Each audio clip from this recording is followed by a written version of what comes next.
Subscribe to our channel and hit the bell icon to never miss a video from us. Hello and welcome to the expert interview series. And today we have with us Col Sumant Khare, a seasoned professional with over 40 years of experience in management and human resource development. Now an entrepreneur for the last 13 years, Sumant describes himself as a neuroscience geek, having earned 12 certifications in neuroscience and applied neuroscience from various institutions like Harvard, MIT Sloan School of Management, and the Neuroscience Academy, among others. He is a certified professional neuroplastician and is extremely passionate about applying research from neuroscience to people's development and solving business challenges. In the corporate world, he has held key roles in companies like Bharti Airtel, Reliance Retail, and the Future Group, focusing on HR and training. With a distinguished military background, including being an instructor at the National Defense Academy, he brings a unique perspective to leadership and development. Colonel Khare's unique blend of military discipline, corporate leadership, and consulting experience positions him as a seasoned professional, capable of guiding organizations toward excellence. His dedication to helping businesses achieve their vision and goals through leadership, development, and talent optimization is a testament to his extensive knowledge and skills. We welcome you to the expert interview series, sir, and hope our viewers get to learn from your experience. Thank you so much, Priyanka. And I am humbled and honored both to be on this interview with Vskills, and I'm glad that I would be able to share at least something that may be of benefit. Okay, so it's very interesting. If I were to just ask you, how would you feel if you knew what's inside here in your head and you knew how it worked pretty well? How would that make you feel? It would be obviously great about I know something that's very amazing, like how is this body working and brain being a very beneficial part of our body. So knowing about it, it's like something that is very invincible. Yes. So back in 2009 or 10, I was certified to be coach, and this was from the Neuro Leadership Institute, which is now well known across the world. And the entire basis for that program was on brain science. So I got introduced to this in 2009-10, and immediately I fell in love with it. I was actually so fascinated by what I learned during that program, and that is exactly the feeling that you expressed. That when I got to know what's happening here, I said, hey, just imagine if and of course we can't know everything, and yet when we know a lot, or at least something, then we are in a better position to do what we wish to do, kind of differently. And at that time it was as a coach. Now, as a coach, we are required to help or support somebody else, and not sort of force our views onto them. And when you know how the brain works, you are able to actually get into the other person's mind or brain, and then make assumptions that, oh, this is not working, or this may not be working. And then you pose the right questions to those folks, which helps them to, get into those areas and find the answers, which is very powerful. And that's why I actually completely fell in love with this subject. And well, since then I've been studying it every single day. There is not a single day that goes when I don't read and research something new. So yeah, that's my love affair with neuroscience, which started in 2009-10.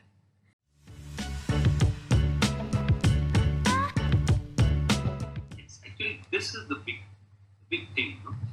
I realized that, and since I've been in training for a long time, most times when we design outcomes, it's according to standard pattern and some things that people have researched earlier. And so there is a taxonomy that we use and so on.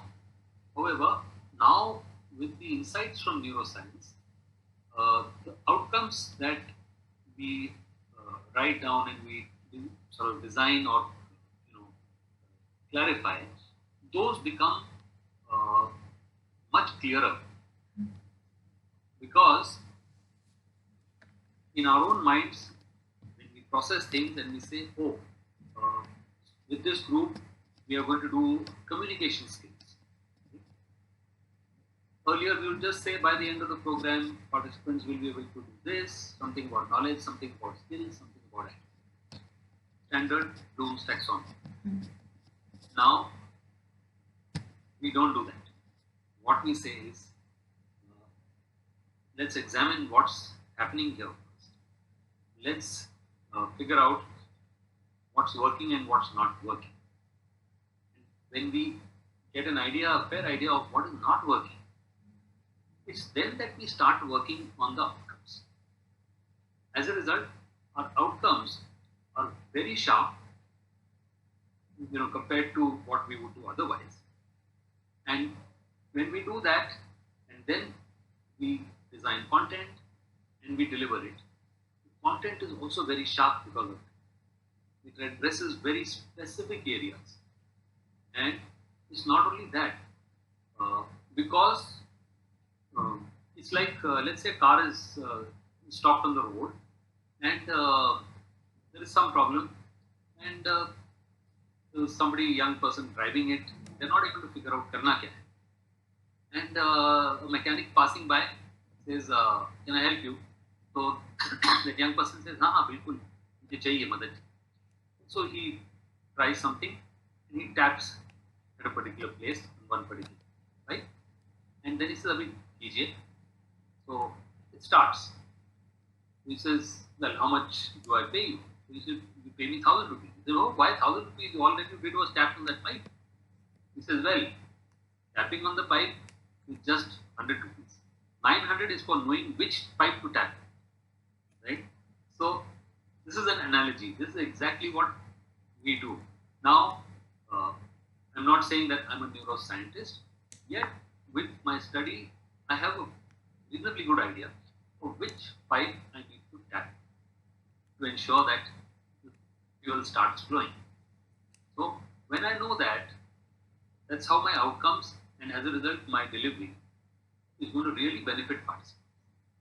And as far as organizations are concerned, the more they understand this, and the more they also adopt this approach of creating brain-friendly learning places and environments, they can have fantastic teams, fantastic results.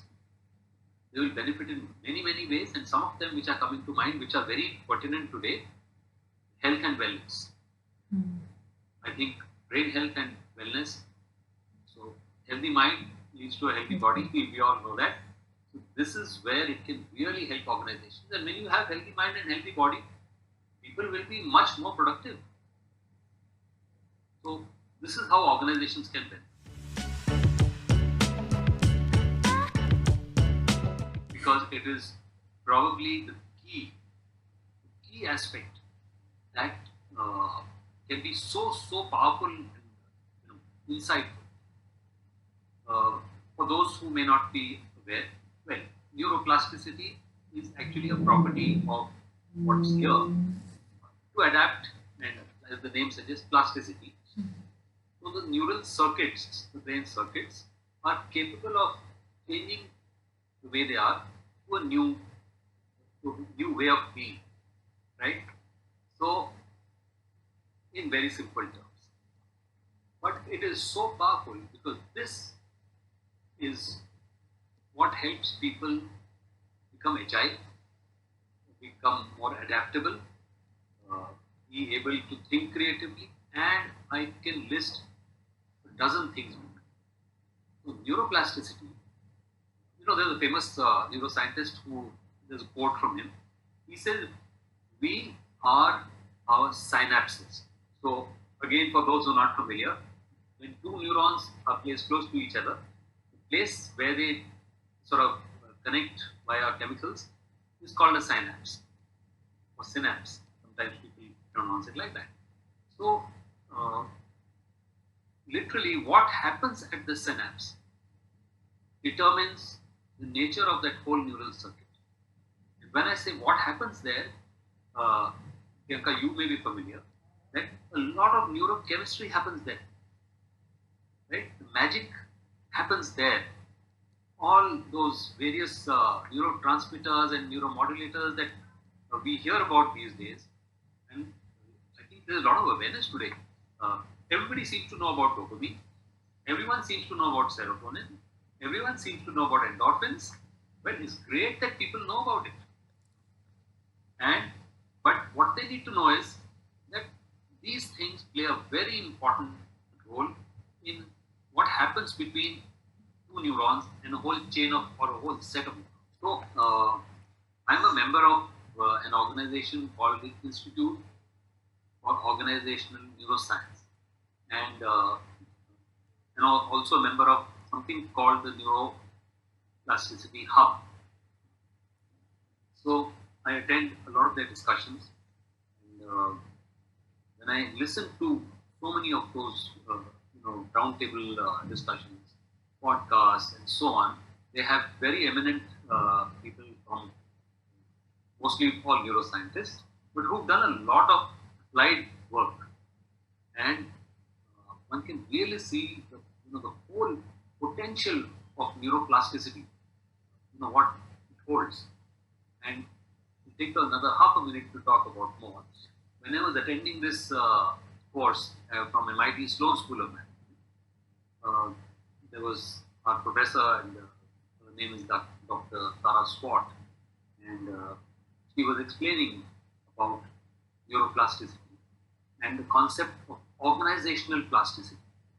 It is a fantastic concept because if you just think about it, how plastic an organization is eventually will determine how agile, how adaptable, how quick, all that stuff. How is that organization able to adapt? And I think, with our eyes closed, we can say, if my organization was highly neuroplastic, which means it had great synaptic connectivity, its strength was very good strength between neurons, and they had the capability for neurogenesis, that is growing new neurons. There's so much more about it, but we'll restrict it to that. So if my organization had all that, it would have survived much better through the pandemic. It will survive much better through what's happening around the world today, geopolitical strife. Everybody's talking about, supply chain में disruption हो जाएगा, ऐसे करेंगे, VUCA world, BANI world, there are so many words. All that people need to do is make your organization more neuroplastic. And all that there are lots that you need to do, but as a concept is something that people can take away from this chat that we have. In fact, as we talk, you and me, our brains are changing, yours and mine, based on what we are saying. Our listeners or viewers, when they listen to this, their brains are also going to change. And that is neuroplasticity at work. That's how fascinating it is. And can we even imagine how important it will be different age groups for people to know, for young parents to know what they do impacts their child in a particular manner, for managers to know how they behave impacts their members in a particular manner, for leaders to know how they behave will impact the whole organization. Because every single thing or transaction that happens between people involves neuroplasticity happening here. So if we do good, if we speak good, there is good neuroplasticity happening in the other person. I think sometimes it seems so simple, and that's why I am very fascinated and very, very enthusiastic about application.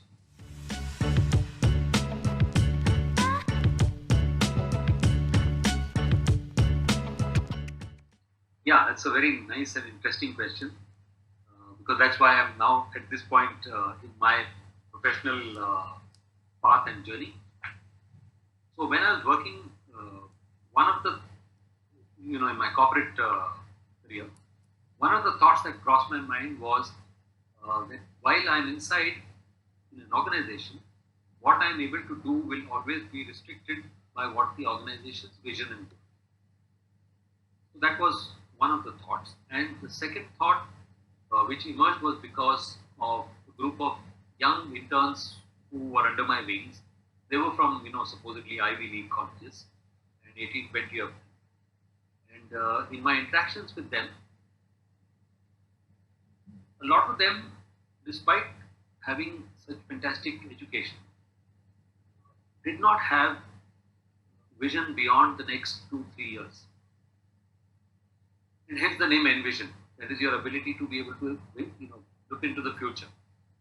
So the combination of these two things, wanting to do more in width and depth, was the whole idea behind starting out on my own.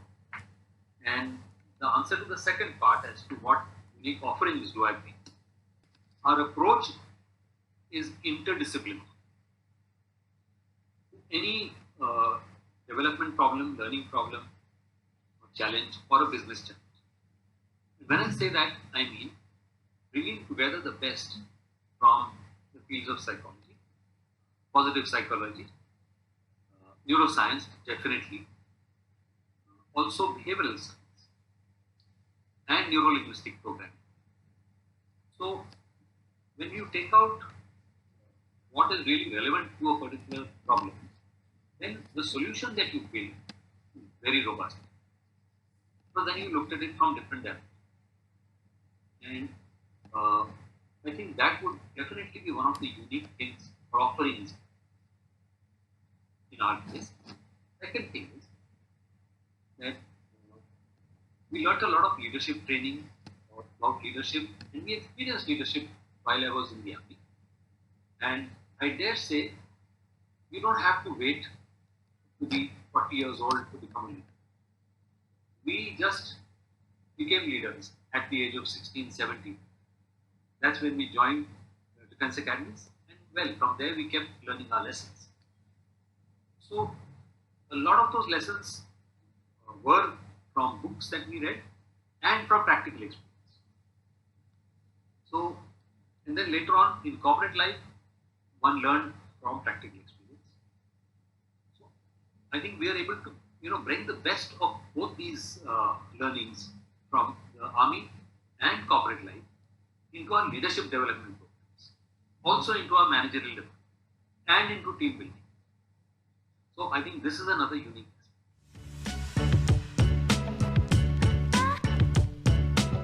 Wow, I think this is a very thought-provoking question. And the first thing that comes to my mind is the word change. Yeah. So we hear this so often quoted from our Mahatma Gandhi that change is the only constant, and so on. So in that context, I think whatever changes in HR or leadership or in the larger context of organization, there is always something that's happening in our environment which stimulates or requires that change. And that impacts everybody. But we focus our discussion on HR and leadership. So, I'm going to take the context of the pandemic and now the war that is happening in the Middle East and in Europe. I think this is impacting everything. Largely, the pandemic had much greater impact on organizations and people at large. So, and this is not the last change that we are going to see in the world. And I'm making a very, very important statement. Today, more than ever, we probably need to realize this, that there will be more change every single year. And we can't predict what's going to change. So that brings me to the point that as HR people, right, people who are working in human resource development, need to firstly become more aware of this. And when they become aware, going back to neuroscience, that when our brains are aware of this, we will probably be able to adapt better to change when it happens very suddenly. We will also be able to foresee some things. And for human resource development, maybe it's a talent crunch. So if I'm a recruiter and I have awareness, then, and I'm aware of what is happening around me in the industry as a result of different things happening in the world, then I'm in a better position to know that this can happen. There can be a crisis, and we had all this, so many things going on, quiet quitting and the resignation and all that. So if one is aware, then one is able to spot these signs and then take proactive steps to be better prepared to handle. So what applies to human resource professionals definitely applies to leadership as well. And for leadership, it's even more important, because as leaders, when they're aware of what's happening around the environment, the world, and how it's impacting business, then they will be better prepared to reduce the impact that those events have on business. And since people are the ones who run business, who help, human resources is what delivers on business. And the quote that comes to my mind when we were in the army, and it's a very well-known quote, that in a war, it is not the gun that matters. It is the man behind the gun that matters. Likewise, it's the human resource or the talent that we have in companies that matters. If you got that talent right, they will handle business, they will handle it. The leader's job sitting on top is to make them aware, be thinking ahead, thinking of solutions, and at the same time empowering the human resource part of it through an awareness of brain science and creating a brain-friendly environment, which I talked about here, so as to deliver on business. I think the trend is major. The big trend is to be able to adapt, to change quickly. That is one trend that impacts everything.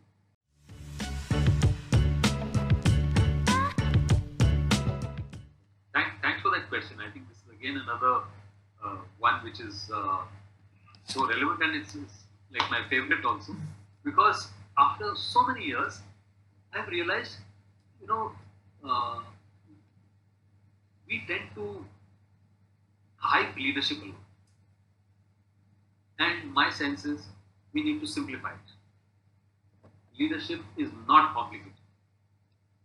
We tend to make it complicated.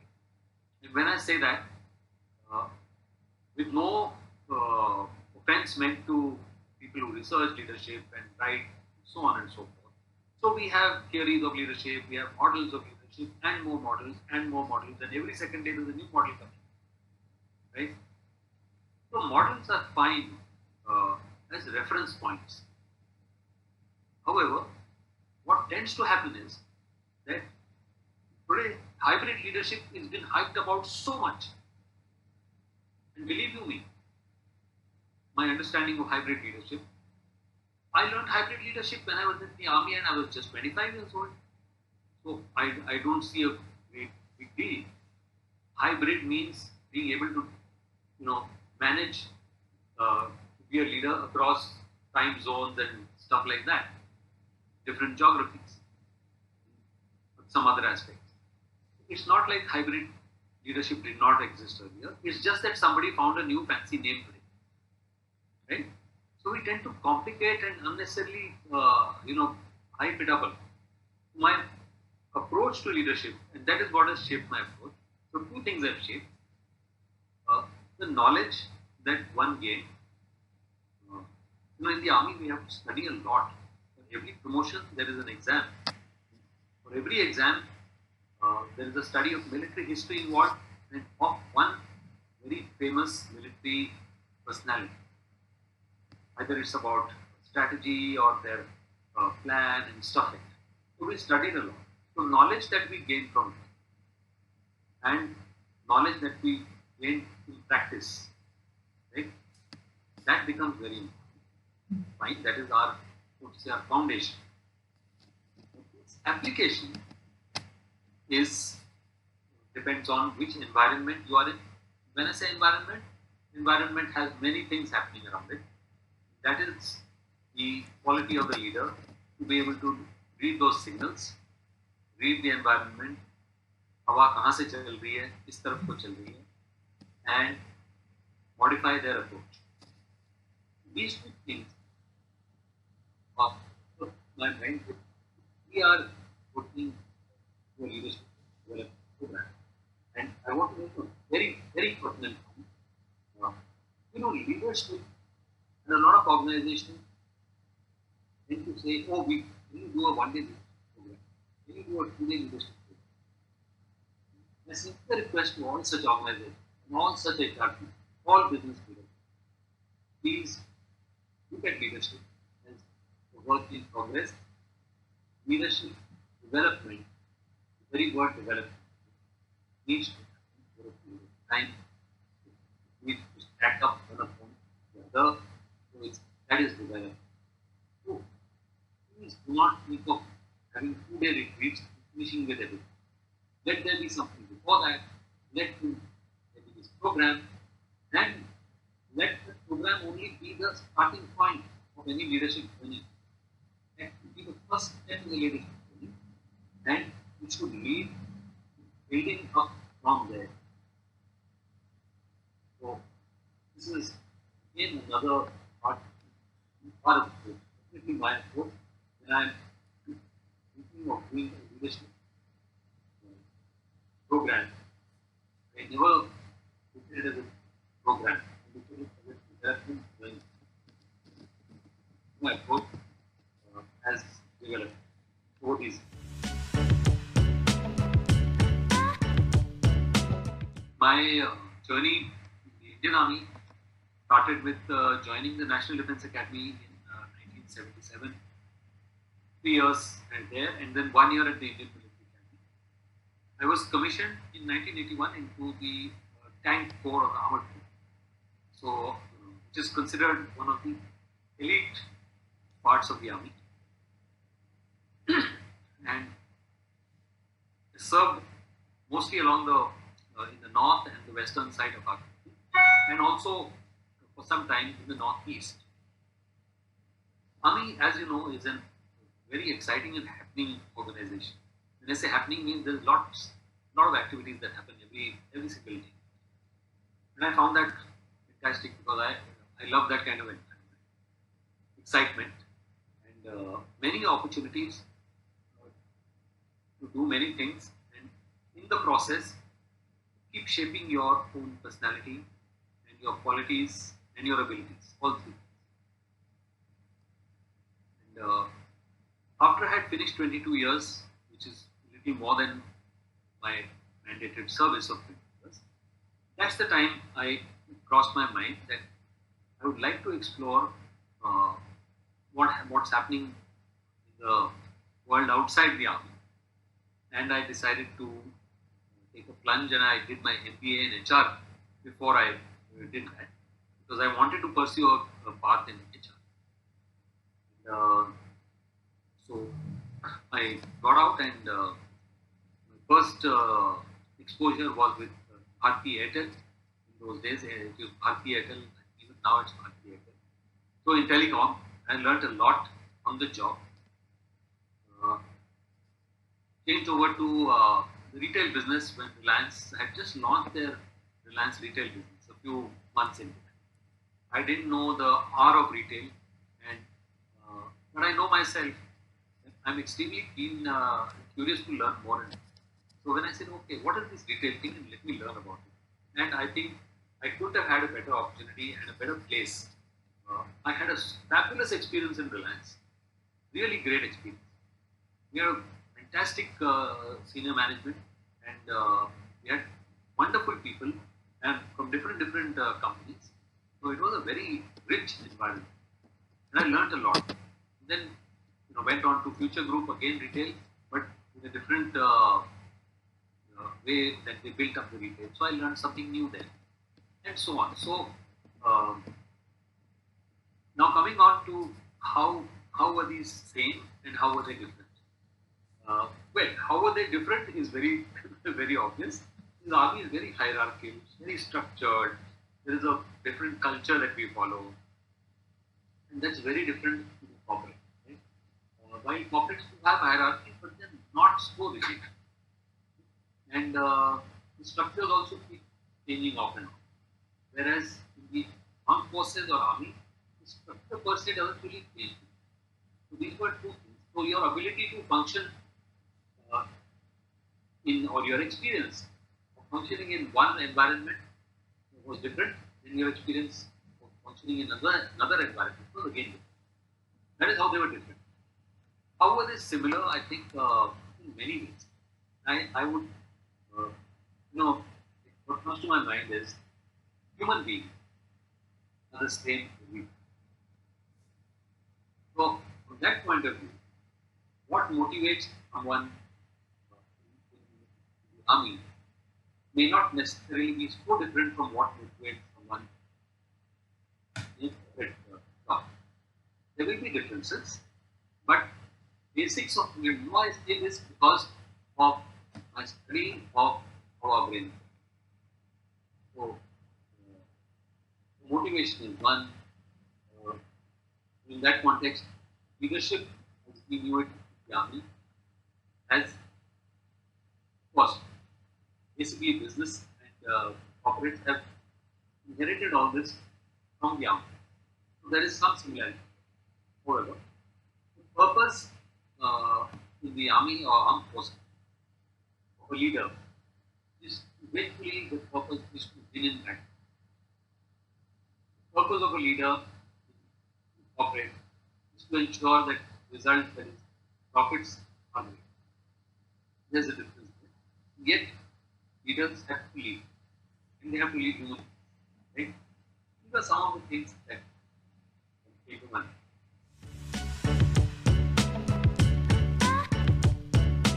Wow, yeah, that's my bread and butter, I would say, in a sense. I think the couple of best practices which come to my mind are, firstly, don't assume that there is a problem and it can be solved by training. So, first, we have to ensure that whoever comes to us as HR and L&D people, we don't jump at it and say, okay, we'll design a training. Everything doesn't have a solution through training. That is principle number one. Verify. Principle number two of best practice is start with what is the need and break it up, so popularly called training need analysis, and go deeper.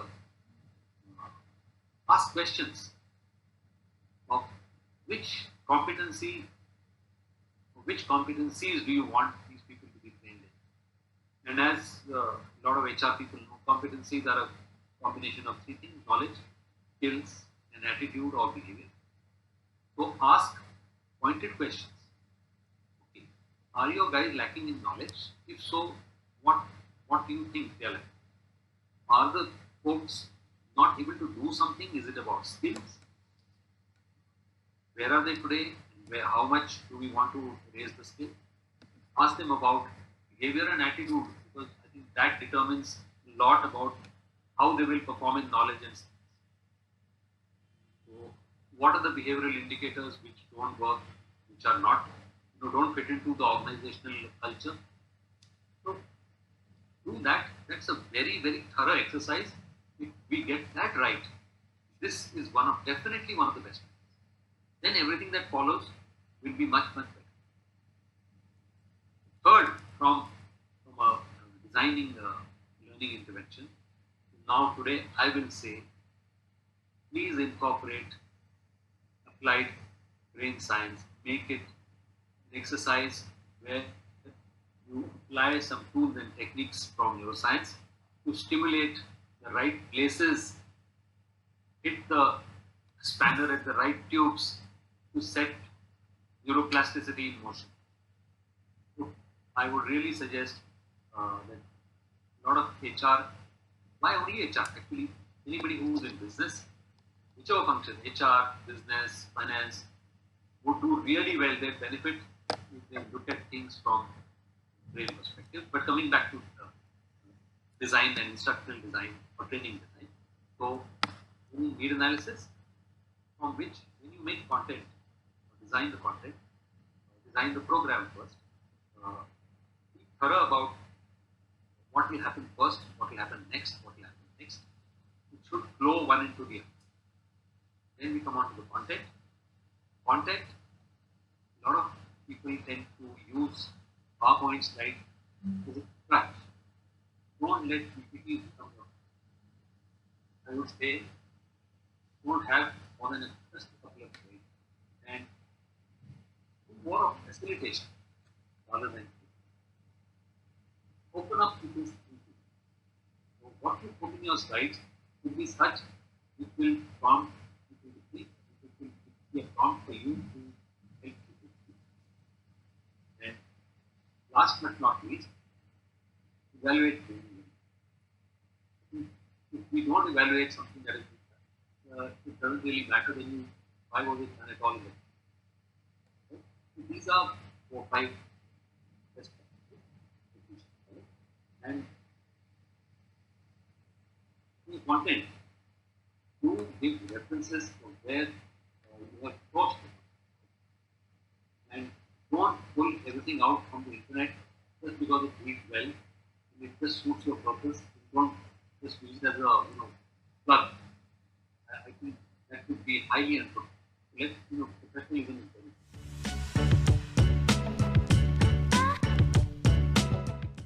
So I'll focus more on HR as a profession or a path to in your career. First and foremost is actually for any career or any path. Young people who are setting out would do well to think and then write down what is their purpose and vision. And that is where my thought goes back to the name of my company, Nvision. Your ability to look into the future. You may not be able to see everything. Many things will be hazy, but there will be certain things you will be able to see. Let your purpose be written. And that is the first step for anyone. Because आपका जो north star है, ध्रुव तारा जो वो हिलेगा नहीं. That is your purpose. Your eyesight and your effort will always be on that. How you get there may change. Right? The purpose is very, very important. Once you've determined your purpose, as far as human resource profession is concerned, it would be important to identify which part of human resource development do you want to be? Do you want to be in recruitment or sourcing talent?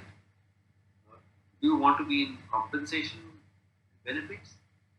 Do you want to be in learning and development? Do you want to be in organizational development? These are to start with. And later, where do you think you would like to move after you gained some experience and knowledge? Let's say in OD. From OD, would you like to move to training? Does that seem like a natural pathway? Think. Then seek advice from people who have already been there. That is the second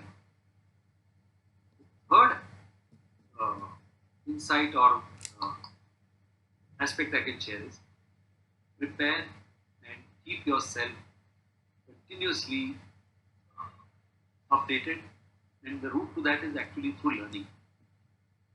Just keep learning, and honestly, learning should never stop. So the day it stops, right, I think your thinking stops, then everything else will stop. So for young professionals especially, I'd say it will be difficult. You will be under pressure for managing timelines.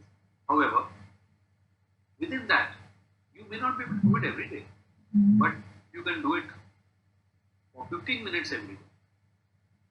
It's for you. It's for your personal development. Right? If you can't find 15 minutes for your personal development, then you need to review how you're going about your work. I truly believe this. 15 minutes for your health, 15 minutes for your personal development. If you can't take out half an hour for yourself, then there is something wrong. So, at all stages in your life. So coming back, development as your central focus. Keep studying, developing new knowledge, new skills, new behaviors. So you start with identifying what is your purpose. You probably have ideas about how you can get there. Seek advice. You decide which part of human resource development you want to start. If you're a finance person, then which part of finance do you want to start? Audit, this, that. So focus in your time and decide where, and then see what journey you want to take within it. Third thing is learn continuously. Another aspect in career, and I think it goes without saying in all our lives, that we will always be under pressure. So let's learn to deal with that stress and pressure to the degree possible. And also be able to take into stride when things don't happen, when our expectations are not met, so that we don't get overly disappointed. Be resilient. Building resilience is another key element of how people can go through in their lives and career. And resilience is the ability to bounce back from rock bottom. Now, it doesn't happen overnight. Resilience gets built up through experience. A small failure, if it brings you down, you need to be aware of it. You say, hey, next time this happens, I am not going to go down. I will deal with it. So you develop your own coping strategies as well. And you build resilience. That's how you sort of move along. And who knows, sometimes you may make a big shift in your career, which is also okay. And it may be something completely different. That a lot of people are doing now, because options are open. Right? So, but before making that change in mid-career and so on, that's a different story. Here we are talking mostly, I think, about when people are actually entering their careers, early years. Yes, early years. These are some of the things that young people do.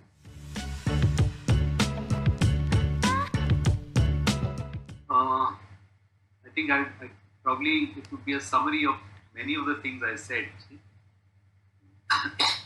You must know your purpose. Why? And I'm saying this again, even at the cost of repetition. Your purpose needs to be written, and I would go a step further and say, create some kind of an infographic or a vision board, as it's called. Right? You need to put pictures, animate it, give it life, and have it at a place where you can see it every single day. Then you will never lose sight of your purpose. When your purpose is so sharp all the time in front of you, then pathways leading to that, like I said, may change. But you will be able to change those pathways here and physically. You will be able to deal with those changes here and in physiologically. So I think that would be one very, very important part. For all people pursuing careers, seek information, advice from other people. Coaching is very helpful, I can assure you that. So don't hesitate to seek coaching from someone. Also seek out a mentor. mentors can play a very important part in shaping your careers and as we go along.